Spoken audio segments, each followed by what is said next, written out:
All right. There you go. Hello, good morning, happy Monday.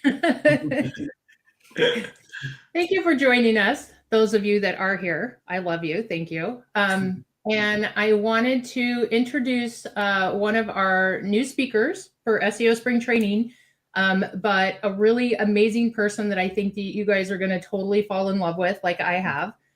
Totally fangirling here. Dr. Cyndi Laurin is joining us. And I want everyone to kind of get to know a little bit about you. And obviously, I think you're wonderful, but now I want everybody else to know how wonderful you are. So if you could give us a little introduction about who you are and all of the things. Sure. Yeah, I woke up with laryngitis this morning, so hopefully all the things that I've taken are going to make this work very well. So I'm the founder and I'm a business transformation expert. Founded Guide to Greatness, a consulting business back in 2005 after my first book, Catch, was released. And Catch did amazingly well. I was teaching at Cal Poly in San Luis Obispo in the industrial technology department, but the book kind of just took over my world. And so I packed up and moved to Arizona to be closer to a big airport. And here I am. So since then, I've written 2 more business books. One with the Boeing C-17 team, and then one as a tool guide for managers who get promoted into a role without having any kind of training or skill set. It's a really very, very skinny read, so it doesn't take very long. And then I work with clients all over the globe, helping them get to where they want to go. So it's fun. I love the work that I do, and I'm really enjoying working with you guys as well. One of the things that I love, I've had a few different business coaches, and everybody has a different approach. And one of the things that I absolutely love and adore about your approach is it's very structured, very data-based. And I think so many people that are in our industry are going to gravitate towards that, because if you look at how we do things for our clients with SEO, hopefully it's all data driven and it's all based on the actual numbers, not guesswork. And I think it falls so in line with your approach. And so, yay, fangirling again. Yeah, I can geek out on data. It's kind of a thing. You're part of our tribe. Yeah. No, it was an easy tribe to join, actually. I have found, with a lot of leadership coaches, there are some amazing coaches out there and really help the evolution of a leadership's capabilities. What makes me a little bit different is that, I've realized over the past couple of decades that you can be the greatest leader on the planet. You can have the happiest, best culture, and you can go out of business next week. So for me, it's really important to tie everything back to that company's performance. And if the business is performing well, obviously we can still tweak and do things with the leadership capabilities and evolve those.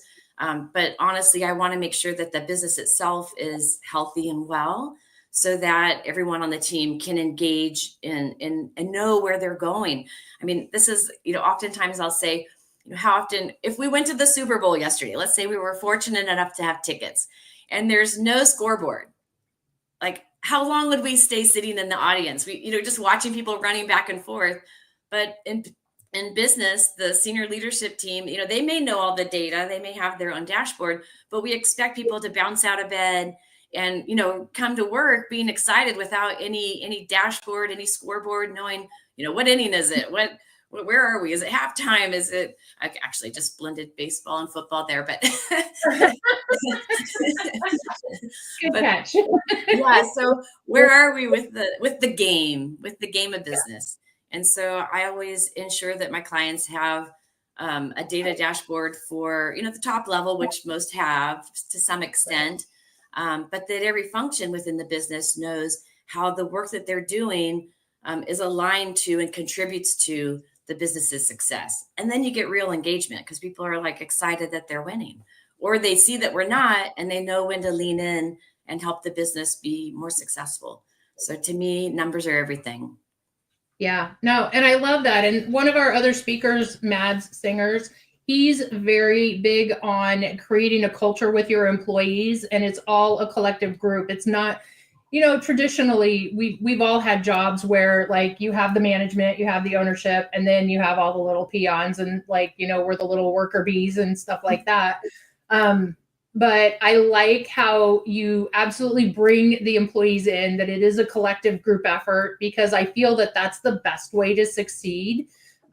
You can't treat your employees poorly because they're the ones doing all the work, and they are so vital and integral to the whole process, So yeah, I like that you have that approach as well. Yeah. What inspired you to get started in this? This is, like obviously you were teaching, but tell us a little bit about that transition, a little deeper. Yeah. So I guess if I said dumb luck, that's probably not going to be a helpful answer. So there was some orchestration to it. And actually I'm writing my 4th book this year, exactly on the topic of how do people, because I'm always fascinated with like, okay, I see the outcome of where they are, but what were all those little decisions and intricacies along the way that got them there? That to me is the interesting part. Like the outcome is like the outcome, whatever. But I want to know those little pieces. So for me, from a pretty early age, I would say, I don't know, I just had that kind of help people get better attitude. And so when I was 23 and had just started my my master's degree in industrial and technical studies, kind of to go back a little bit, I really thought that they made a huge mistake. Like, why would they hire me? I was 23 years old, hadn't been out in the working world yet. Like, what the heck? I'm not going to tell anyone. But being put in that position, I work with a lot of people who say, oh, I have imposter syndrome. I have challenge accepted syndrome. So it's like, okay, I may be in a position that is a little bit ahead of my skis, but what do I need to learn, and how do I get there so that I can actually grow and help individuals and organizations be better? And as long as I'm looking through that lens, the rest of it's pretty easy. So when I started teaching, I realized like, okay, yeah, I haven't been out in the world working for a long time, but I know that I can create a really amazing board for our department. And I started actually talking to my students who had actually some pretty interesting parents who were VPs and CEOs at big companies like General Mills and Raytheon. And so I reached out to them and I created this really wonderful advisory board. And that really became my lifeblood into what do my students need to know so that when they graduate, they're going to hit the floor running. And that was kind of an interesting experiment, if you will, because it worked really well. And so as I've just moved through, I was there for 10 years before Catch came out. And every one of my books, all my consulting, my coaching, everything points in the direction of how can I help individuals and companies be better? And, we talk a lot about creating value. Our culture is really almost founded on being super busy. Like if I have the longest to-do list, I'm the MVP on the team. Well, not really, because we may not be doing the right work.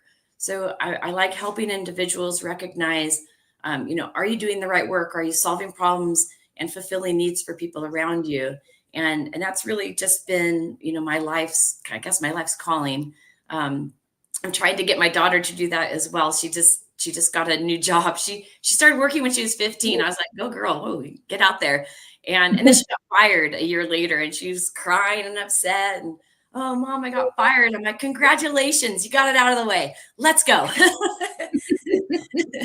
And she was kind of like, no, it's so horrible. I'm like, no, just opens up the opportunity to work someplace else and learn more. I'm like, you're so young. And so, raising a teenage girl these days is tricky. So she got a new job. She just started last week, and a lot of girl drama, a lot of teen girl drama. And I said, Emma, listen, the only thing you have to do is solve problems and fulfill the needs of clients or customers that come in, your coworkers, the owner. That's it. Just focus on how you can make things better and you're going to be fine.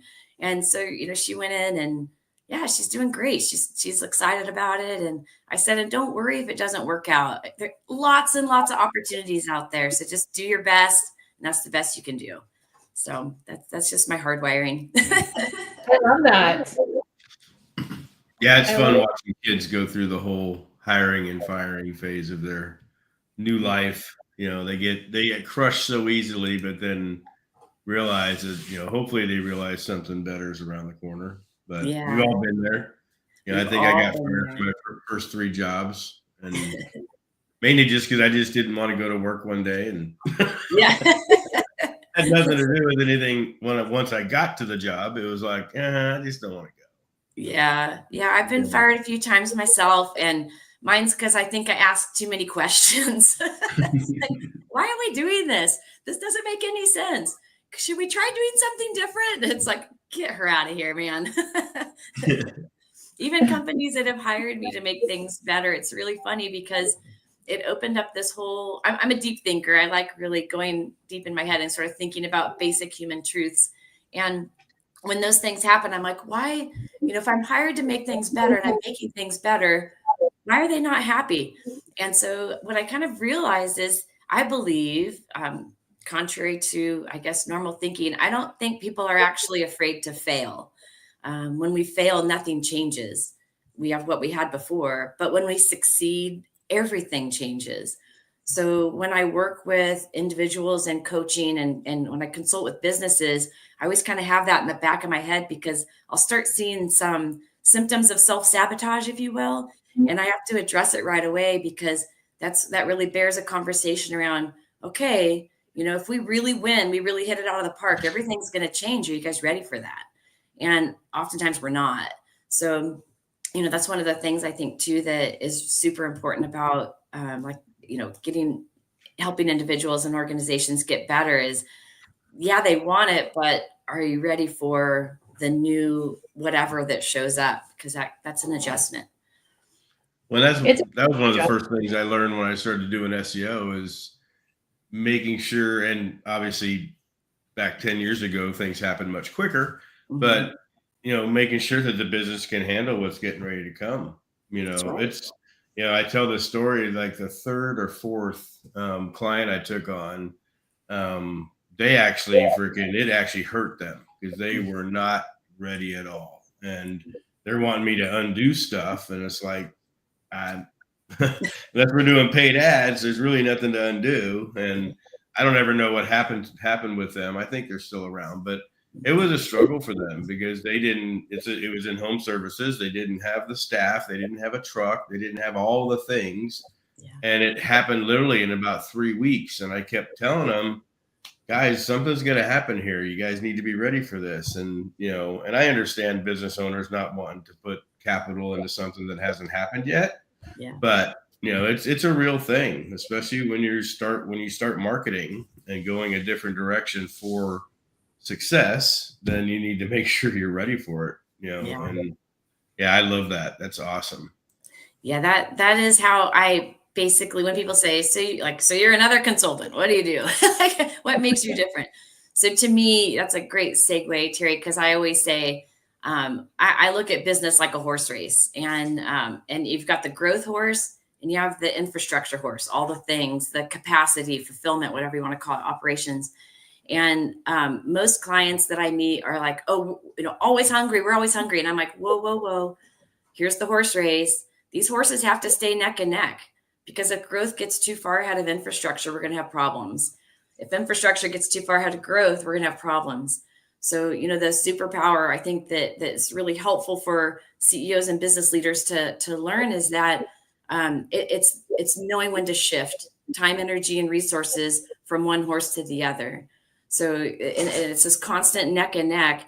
And there are ways to help businesses figure that out using data, ensuring the team's engaged, because like I said, when you start winning, like the client you were working with, everything's going to change. And, sometimes it's helpful to say, are you willing to invest? I'll just make up a number, 5% in infrastructure to get a 20% return in growth. Like, that's a no-brainer. But we oftentimes don't have the data to even know what is it that we have to invest and what's the growth we're going to expect. So everything should point back to that business performance. And if it's sorry, my rabbits are being a little bit crazy right now. I'm fostering some rabbits down here. So, but if they don't know how their business is performing, they don't have some historical data, they're not going to know enough to see the trends of when it's time to shift. And that's a really, really important part of small, mid-size, and enterprise businesses, is knowing when to shift that time, attention, and resources. Yeah. Well, one of the things that I noticed quite a few years ago with us is so many of us jump into being an entrepreneur because we want to work for ourselves. We don't want to work for somebody else. We don't want to make that company grow bigger. We want our own thing, and we jump into it. And even just as small as getting 1 or 2 projects. Oh, I'm a freelancer. Okay, now I have an agency. And we don't understand that in order for it to be successful and to grow, we have to adopt and integrate that corporate culture that we fought so hard against and walked away from. And so like that evolution with our business, it's like, we can't keep just running this like it's a side gig. And, you know, and that is one of the hardest shifts, I think, for a lot of people, especially in our industry, think that, oh, well, I just need a couple more clients and I need a little bit more.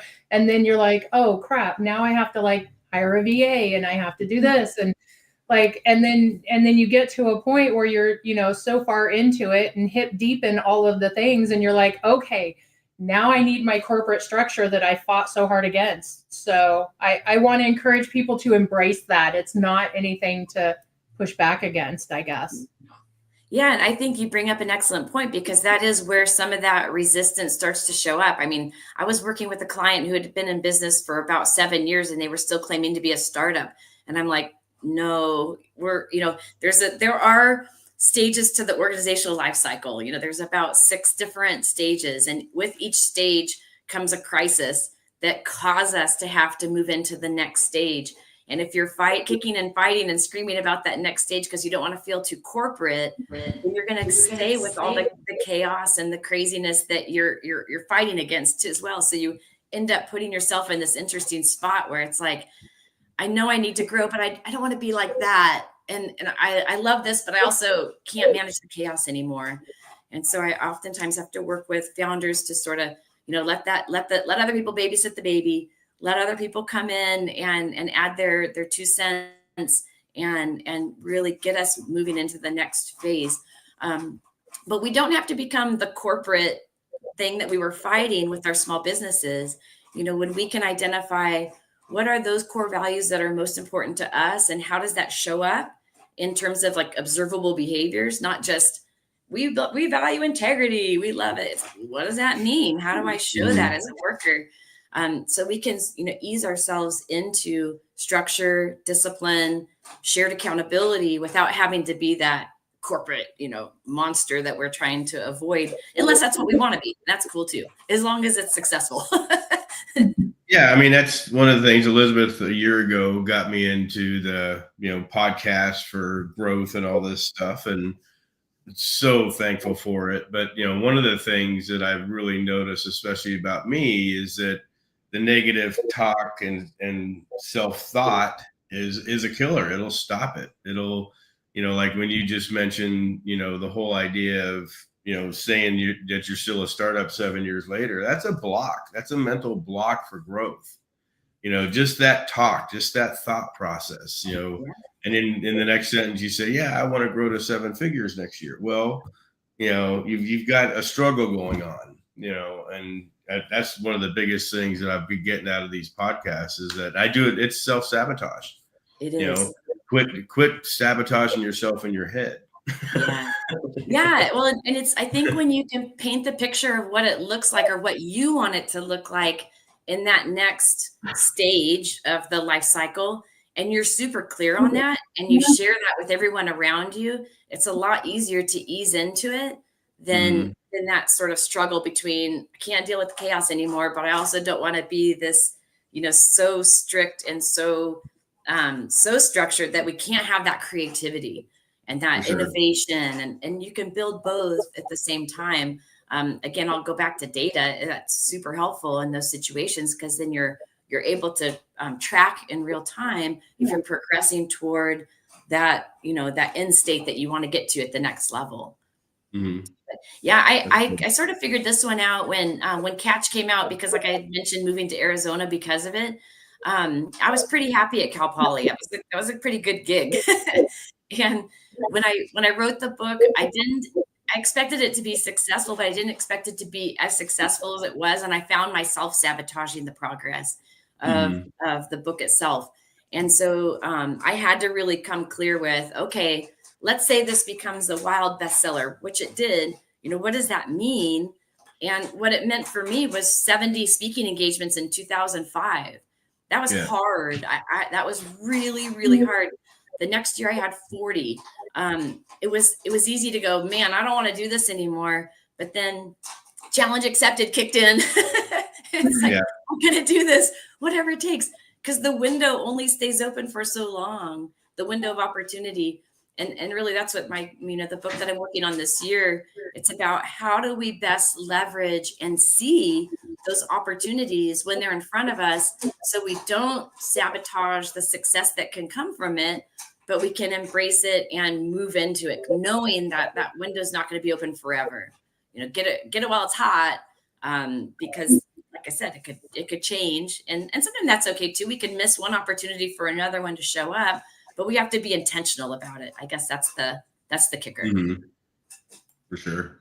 Yeah, I would say that, like, what would you recommend for getting that intentionality, getting that clarity? Like, if we're in the thick of it and we're running our day-to-day, or our day-to-day is running us, which is probably a little more accurate, like, what do you recommend for just getting clear on where you want to go? What do you want to do? How do we get there? Like, I know you're great at picking things apart, but for somebody who doesn't have a direct line to Dr. Cyndi. Well, you kind of answered your own question. That's exactly where I start with clients. It's, what does it look like? Really paint that picture. If I could wave the magic wand right now and be in that ideal environment, what do I see? What do I hear? What does it feel like? Who's around me? I mean, really get clear with that first, because if you don't know what it looks like when you get there, it's really hard to know what steps to take in that direction. So I always, start with both with individuals and with organizations is, let's paint that picture. And then once we paint that picture, what is the data that we need to collect to know if we're on that track? So oftentimes businesses don't collect the best data for them to make better decisions. They just collect a lot of things that's in front, information that's in front of them. And that there's nothing really helpful about seeing numbers go up and down unless we have context as to why. So that once we have that sort of outcome created in the data piece, and this is really important, I encourage and I facilitate this process because it doesn't quite come naturally, but how do I turn data into wisdom so that I can not react to my business, but start becoming more predictive in my business? And it's not rocket science, but there's a method to it, which is, once we collect data, we got the numbers, we have to add the context around those numbers so we can start to see trends. And I hope my rabbit in the background isn't very noisy. Okay. I did chew on something all of a sudden. But so once you have the context, now you have information. So you've converted data to info. Now to turn that information into knowledge, we have to start applying it, and we apply it by making decisions. So part of that process is becoming a hardcore test and refine culture. So we're going to test and refine. A lot of my clients in the early days, they feel like, oh, we're changing this and we're changing that. And I'm like, no, we're getting smarter. We're exposing our blind spots and we're refining. So once we get into that mode, that mindset of, okay, this is an experiment. We're going to test it for 30, 60, 90 days. Then we'll refine. It becomes a lot easier for the team to align around where we want to go. Because we're not jockeying for position anymore. So once we were making decisions based upon data, we're actually applying it. Wow, now we can connect knowledge to knowledge and have wisdom. And that's where we can really start to see around corners, and we can do amazing things with, sometimes a very tiny team, because we have the right data that's helping us make better decisions for not just our employees and our clients, but for that ripple effect that we want to see happen as well. Awesome. Yep. Yeah. Okay. Oh, we have love from Bangladesh. Woo, yay. Awesome. No, I loved it. I love for people to comment. So don't be shy. Like if there are questions that pop up during the live version of this, then please share. Because I feel like the value that we bring is collectively as a whole community. We want to help each other get better and grow. And if I can ease some of the pain points that I struggled and lived through for somebody else, then I'm absolutely down for that. What is, like, obviously some of the terms that you use resonate really well with us, the data points, the testing.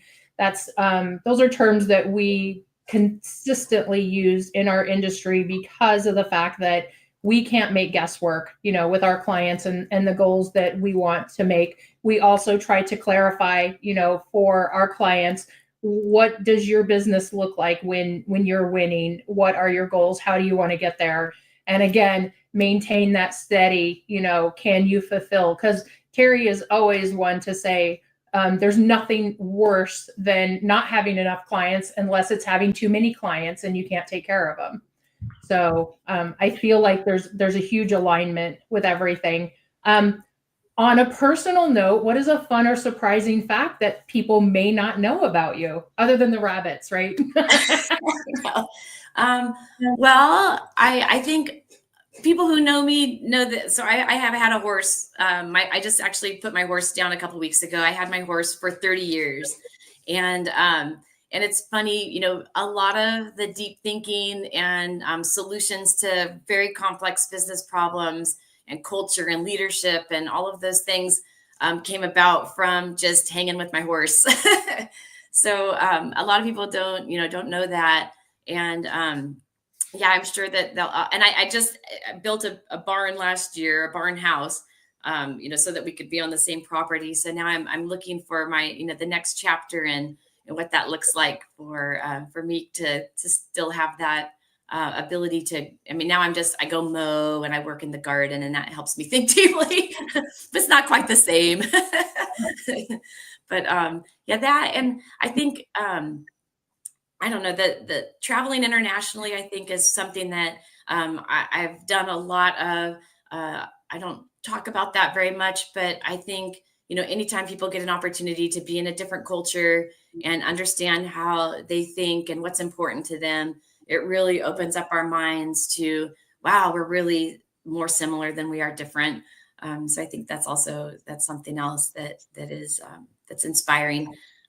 But for me too, I guess maybe the last thing would be that when I feel stuck, and hopefully this will help people, when I feel stuck in terms of what to do next, I find that if I can do something kind of creative, that helps unlock some of that thinking.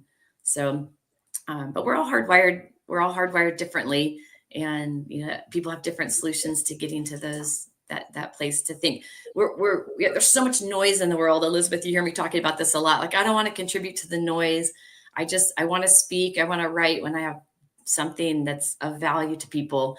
And that's hard to do today because there's just so much information to be consumed. It's a bit overwhelming at times. Yeah, no, I see that. I know you said that you had done quite a bit of international travel, and you're very US based, obviously, we're here and everything, but what tips or advice do you have for people outside of the US that are maybe looking to grow? Are there a lot of things that clearly resonate across cultures, across industries? Is there advice that you have for somebody out there? Yeah. So actually, one of my favorite clients is in Australia. We've been working together for several years. I worked with a startup company that was located in the United States, but had 18 team members all over the globe. And like literally from Brazil to Japan, all across the US. And so I think the basic foundational tenets are the same. Really, again, knowing where you want to go. The how to get there, I think, is sometimes we'll say, well, I know where I want to go, but I don't know how I'm going to get there. So I'm just going to throw that out. I'm not going to work. I'm not even going to go for it. I think everything I have accomplished in my life, I did not know how I was going to get there. Writing books. I'd never written a book before. I called the fish market and said, I'd really like to tell your story. They're like, okay, how do I do it? Challenge accepted. So yeah, I think that the tenets are the same. I don't think, we all really at the most human foundational level, we want the same things. And so I love working with international clients. I haven't traveled internationally for a while, hoping to get invited to my client in Australia's Christmas party this next year. Hint, hint, nudge, nudge. It's been a bit of time, but yeah, I think it's a good thing to do. Get out when you can. Awesome. So right now in the tech world, AI is popping. Oh yeah. How do you see, and I know you've played a little bit yourself, how do you see AI integrated with other industries and other businesses? And what's your take on it? What's your perspective? Yeah, I love it. Absolutely love it. It is such a huge development in all aspects of our life. And I know there's a lot of fear around it, and there's a lot of opportunity around it as well. I'm in AI every day. I use it for my own business. I just actually wrote an article recently about, I call it AI squared. It's, artificial intelligence plus authentic intelligence is to me, that's the way. Because I don't think, and I know there could be a lot of debate around this, but I think the combination is where the true value is. I work in Perplexity and Claude a lot. And what I'm finding that it does is it helps me, it's on the prompt. It helps me become more clear around blind spots that I have. And, just asking the questions, what am I missing? Or, what questions do you have for me to help you help me? And I'm in it every day. I use it with my clients. They know that I use it as well. I had some strategic planning that I'm doing with one of my clients right now. And I said, hey guys, I'm going to also use Perplexity as a member of the team to see what we are not seeing. And they're like, oh, okay, cool. And they're really into AI. So it was a good approach. And it unfolded and had questions for us that I was like, wow, these are things that we should definitely consider. So I think it's going to change every aspect of life for us. I think trying to avoid it is not the answer. It's just, how can you draw value from it to do the things that you want to do in life? So for me, I want to create value for individuals and organizations. How can I leverage that to help me analyze data faster, to help me, I think of myself as, again, going back to like a sports analogy, there are no professional sports teams that I know of that don't have a coach or somebody on the sidelines that's really helping them see it. And so in business, oftentimes, being the outsider has its positives and its drawbacks. Like I can see things that the team doesn't see, but they have native knowledge that I don't have yet. So I think AI can help speed up that process and get us moving faster where we want to go. It just accelerates the process in my mind. Yeah, I agree 100%. I think, and it's really cool this year at spring training, we're having 2 breakout rooms, one specific to AI and one specific to automation. And I think the automation piece is also important for businesses to embrace because they can save so much time, with their general activities that business owners don't really look at, and it's not necessarily, AI will take the place of all your employees. It's just maybe now you can do something different with your employees that, that they wanted to grow into or something that now you don't have any excuses about, having to hire somebody to replace them when AI can do a lot of stuff. And that's what we're trying to get with all of our clients is saying, hey, let's look at your day-to-days. What do you guys continually do every day? And can we automate it with AI? Right. And AI is awesome for that. So super excited for those 2 breakout rooms for sure. Yeah, that is so cool. I think too, as people, just think about artificial intelligence in general, you have to have this is where the authentic intelligence comes in. You have to have a sense. You can't just ask a question and not have a sense, because I don't think it's, there's so much, and I guess this is where so much of that noise comes from. It's almost disturbing when, you start reading stuff and it's like, obviously this was not written by somebody. This is just AI. And there's just, again, that's just contributing to the noise out there. But you have to have the foundation. So if an organization doesn't have clarity around what the deliverables are for each role within their business, AI is not going to help them.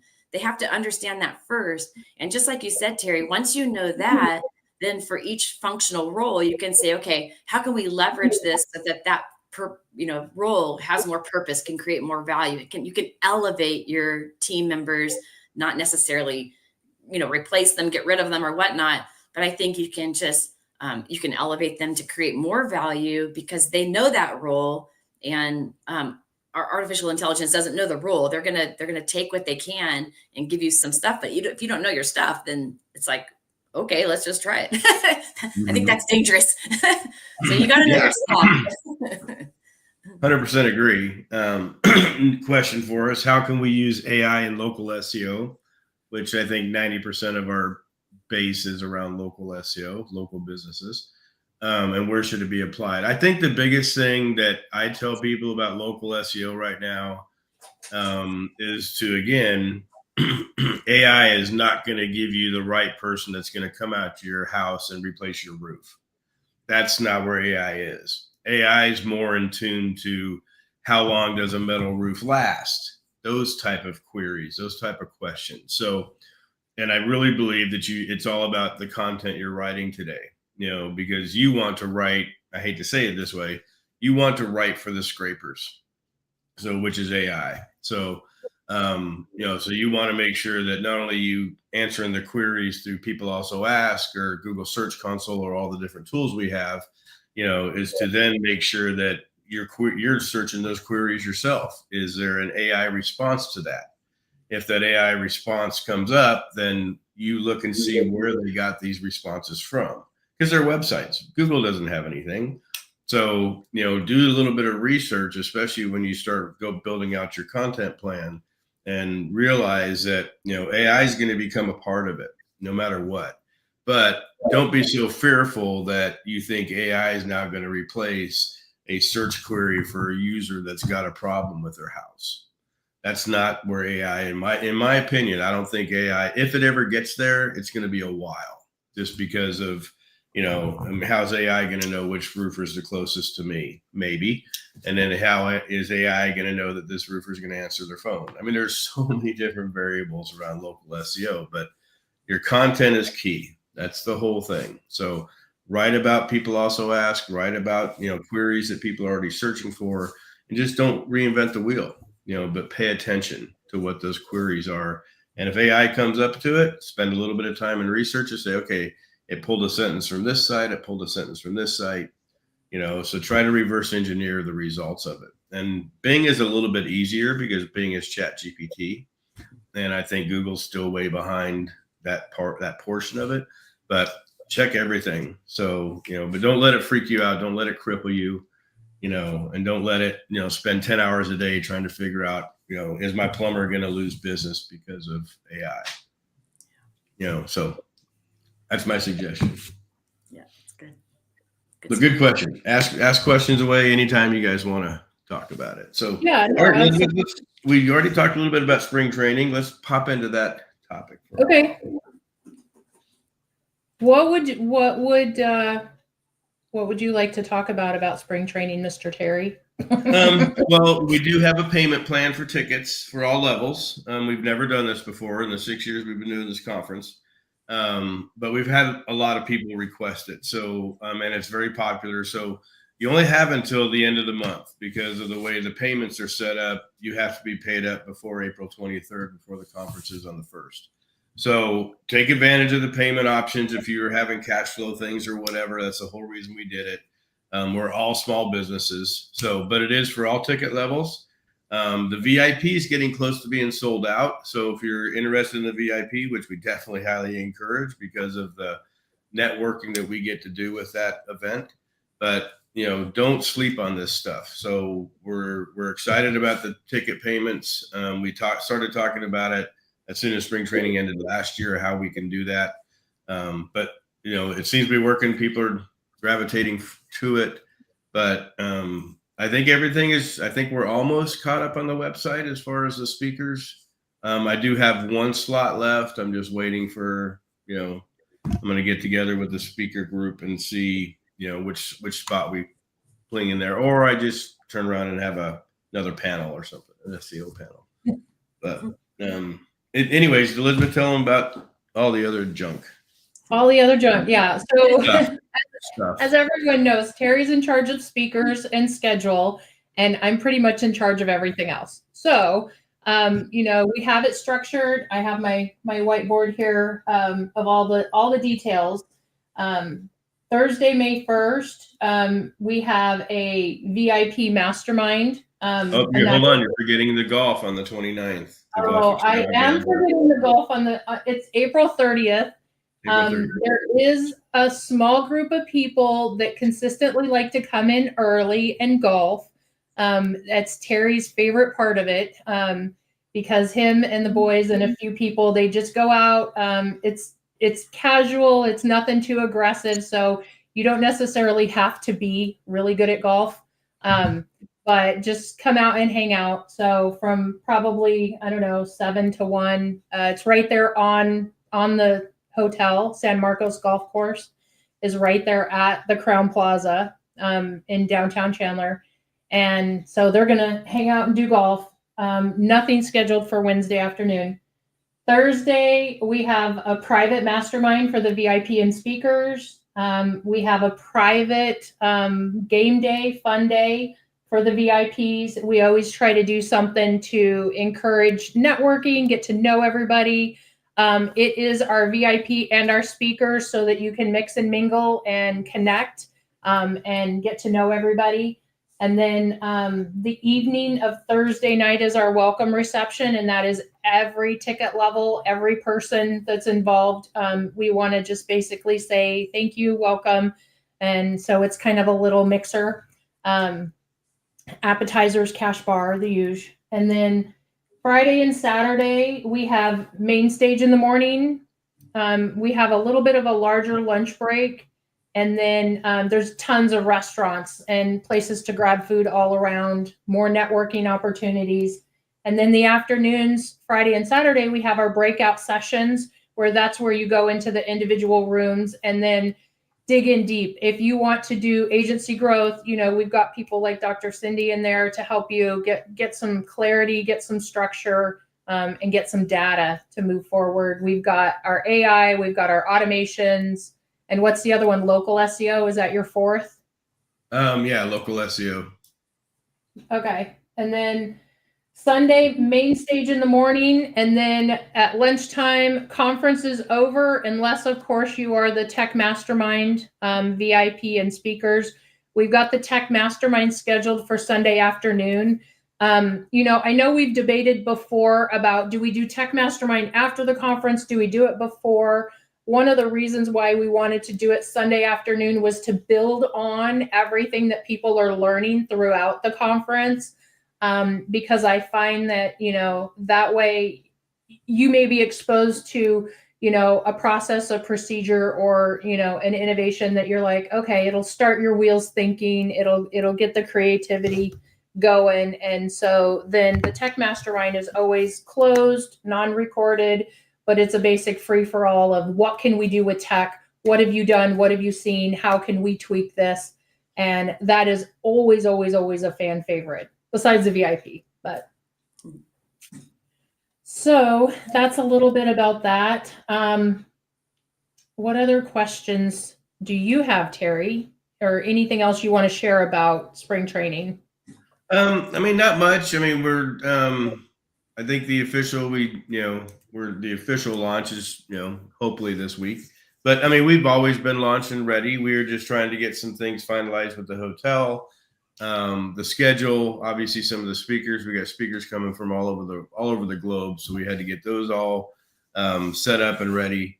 And just basically, I think we're at the final stage. We're going to have presentation calls this Wednesday for all the presenters.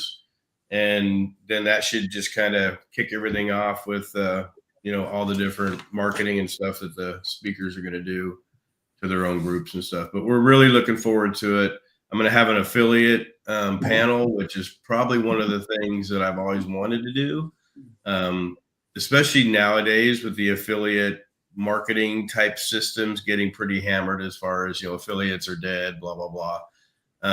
But anyways, when you put Craig Campbell, James Dooley, Carl Hudson, and then turn around and add in Jeff Lenny into it, now you've got a panel that they're making a bunch of money in affiliates, and my opinion on affiliates is if somebody's still willing to sell, they're willing to pay a commission.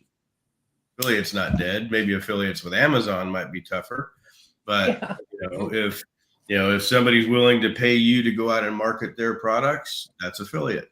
That's the name of the game. So I'm super excited for that because we've been doing affiliates in Salterra for 5 years, but nothing like these gentlemen. So I'm super excited about that, and then, just a different way we have it laid out with the breakout rooms. This is our second year. Last year, it was a super hit. Everybody loved the breakout rooms, mainly because you're not tied into one big room every day.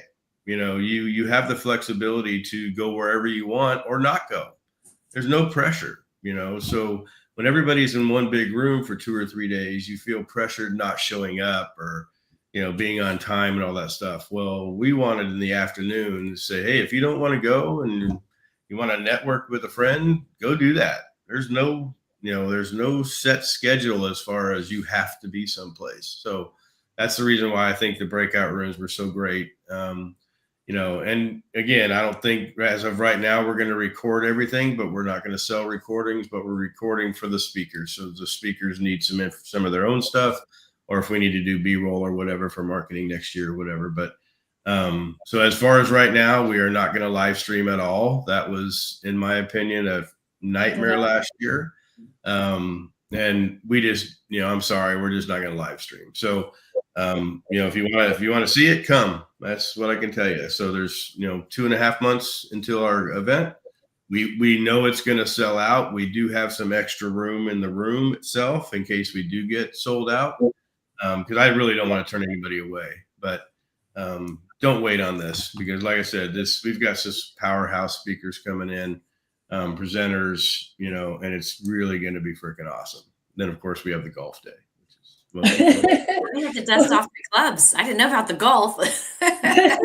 Yeah, golf day is fun. We started doing the golf day 4 years ago, 5 years ago, and it's a lot of fun. So when you get 16, I think we had 16 last year. So we had 4 groups of 4.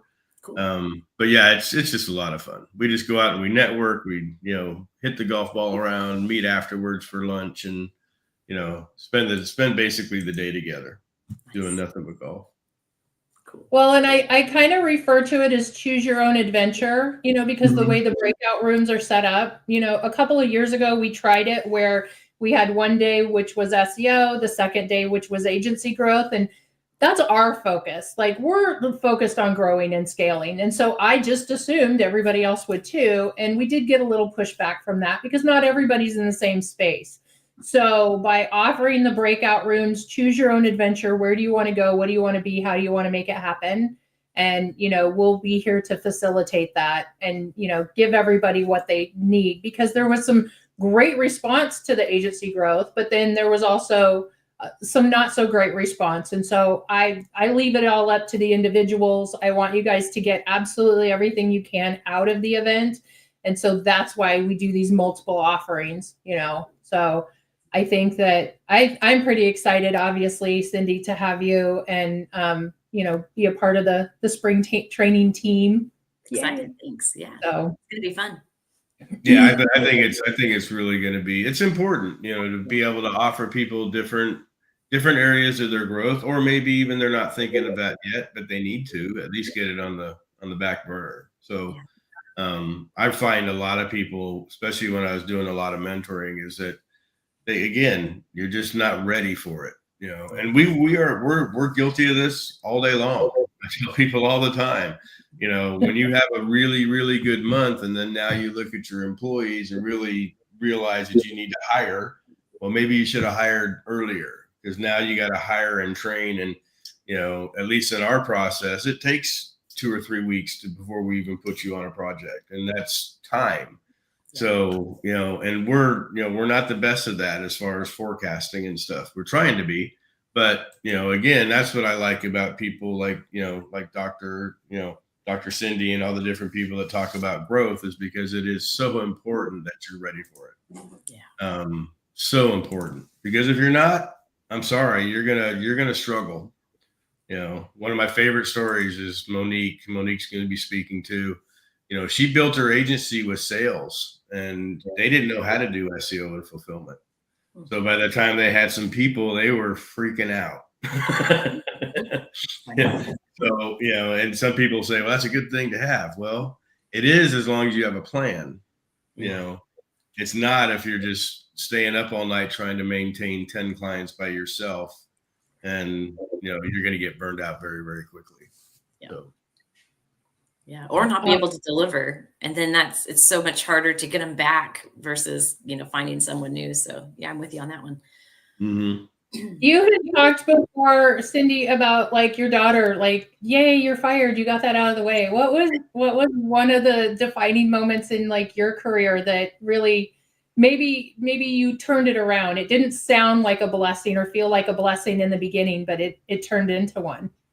Yeah. So well, even recently, I was laid off about 1.5 years ago, and I was, it was like, wow, gosh, what am I going to do? Well, I've had Guide to Greatness for 20 years, but it was like, all right, I got to kind of relaunch, reboot, and it's just been amazing. It's wonderful to be able to see your own efforts show up, like manifest your own efforts into something really cool, and see the impact that you're making in the world. So yeah. And I a long time ago, I was at a conference.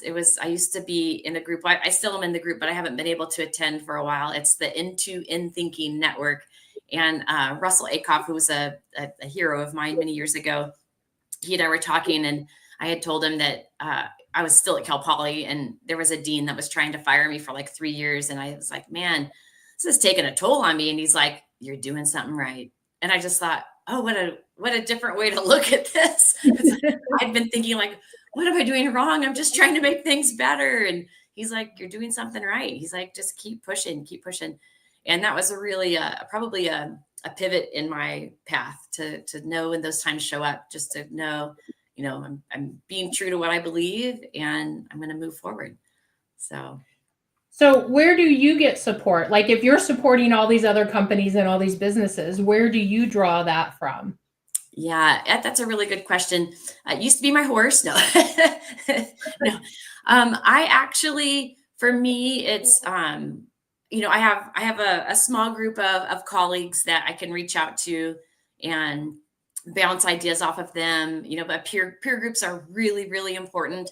I even, when I facilitate peer groups, I see the value in them having somebody to go to and get sort of refueled when life seems to be depleting. And then I also, I just shut out the noise sometimes. And like I said, I'm kind of a nerd, but I just go deep in my head and think about things really consciously and intentionally about, what is this? Like, really, let me take this apart and look at it and find my way. So yeah, nice. There's a lot of strength in the human nature. We just have to leverage it. That's awesome. That's really great. Thank you. Thank you for sharing. Sure. Yeah. Thanks for having me. Yeah, I think it's important for people to have something that relaxes them. Yeah. I spend a lot of time with my bonsai trees and my, garden and all that stuff. And, even in the middle of the day, if I get a bad call, I don't respond to it. I just go out to my garden. Yeah. I'll deal with that crap later, Exactly. So I believe in the 24-hour rule. If you get a negative call or email, don't answer or respond for 24 hours because it's probably not your fault. Yeah, that's great advice. That's great advice. Yeah. But well, and here I appreciate you coming on for sure. It's awesome. So was going to say hiking, biking. There's so much to do outside too. That's a good way to clear your head. Mm-hmm. Yeah. Well, we have good weather out here, so that's easy. Not everybody has the great weather. Don't tell anyone else. It's growing too fast. I know. Right? I'm coming to Arizona. Oh, it's 120 every day of the year. It is. It is. It is. Awesome. Did you have any questions for us? I know you kind of know quite a bit about us internally, but yeah, no, I love the work that we're doing together. You know, SEO and marketing has been my Achilles tendon forever. I've been blessed with referrals for 20 years, and I'm excited to not have to learn how to do this myself. And you know that this is, I mean, it's like AI. This is it. This is what we have to do to, you know, especially if I'm working globally. How is anybody going to find me if I'm doing this right? So I'm learning a ton from you guys as well, and excited about our paths together moving forward. It's awesome. very cool. Yeah. Very cool. Very awesome. So, well, thank you so much for joining us. We're about at our hour. Please subscribe and follow us and do all that fun stuff, because we're doing a lot of things. Tomorrow is one of our new things. We're doing happy hour with Terry and friends. It's a lot of fun. It's just a bunch of people getting together and just talking tech. You know, anything and everything but politics is not allowed. But it's a lot of fun. It's 4:00 Mountain Time every Tuesday, so that's coming up. But yeah, follow us. You know, subscribe to us, because we're always doing stuff. Spring training's coming up quick. Don't wait. You know, get it in there. Get your rooms done. You know, we really spent a lot of time this year making sure we can get back to the affordable rate, to where last year I kind of felt like, and Elisabeth kind of felt like, we kind of were at that border with having a hotel in Scottsdale. So, so this year I think you're, you know, the same time frame as far as value and everything, but we really tried to make it better so you guys can have a better overall experience at spring training this year. So we're looking forward to it. We're looking forward to seeing our friends that we've seen yet. But yeah, anything else, Elisabeth? Just if there's any other last minute takeaways, Cyndi, that you have for anyone, what would you like to share? Yeah, I think, you know, if anybody's, you know, if they're struggling with where they want to go and what you know, where they want to be when their business grows up, you know, just start thinking about that now. Be intentional about what that looks like, and a lot of the answers will show up just in that process. And you know, I'm available to reach out to me if anyone wants to have a conversation about anything that they heard that was helpful. I'm always happy to jump in and help. Heck yeah. And it's guidetogreatness.com. Yes, guidetogreatness.com. Definitely. Well, thank you, everybody. Have a wonderful week. Look forward to having you on next week. We don't know who the guest is going to be yet, but we'll announce that soon. But yep, thank you for following Tech Talk with T&E. And we look forward to any questions you have. Reach out to us, and maybe we'll do some special stuff within that Tech Talk to answer questions also. But thank you, everybody. Have a great week. Thank you.